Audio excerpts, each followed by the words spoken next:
কি করছো গো দাদারা সব? মন মরা কেন সব? মন মারা বলতে আলু চাষ করেছি ভাই।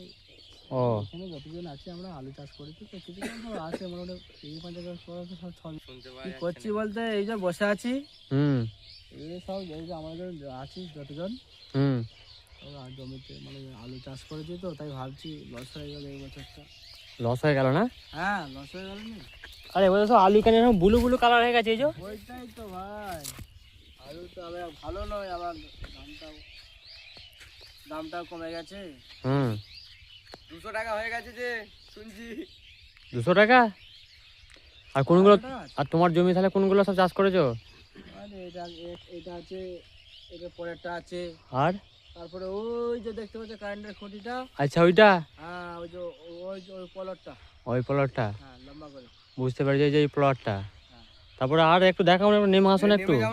বলতে এটা আমার না, এটা এই যে দাদাকে জিজ্ঞাসা করুন, এটা আমার না। আচ্ছা এটা দাদা তোমার? এটা আছে আগেরটা। তোমার জমি দাদা আলু তো সব ব্লু হয়ে গেছে কেন? এই যে সব টমেটো হয়ে গেছে, সব ব্লু আলু। আর দাদা আমি নিজে বুঝতে যাচ্ছি আর আলু সব ব্লু হয়ে গেছে কেন তোমার?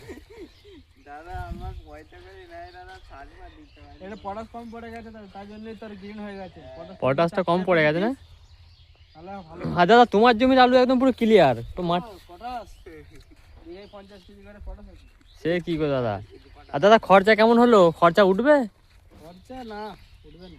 উঠবে না না? না এবছর আলুর দামও তো কম। কম যদি আরো নেমে যায় তাহলে ভাবছি জমিতে আলু রেখে দেবো, সার হয়ে যাবে, তারপরে তিল বুনে দেবো। তিল বুনে দেবে? হ্যাঁ ঠিক আছে, মন মারা করুনি। করলে লাভ লস বেড়ে যাবে চিন্তা করবি। বেড়ে যাবে না?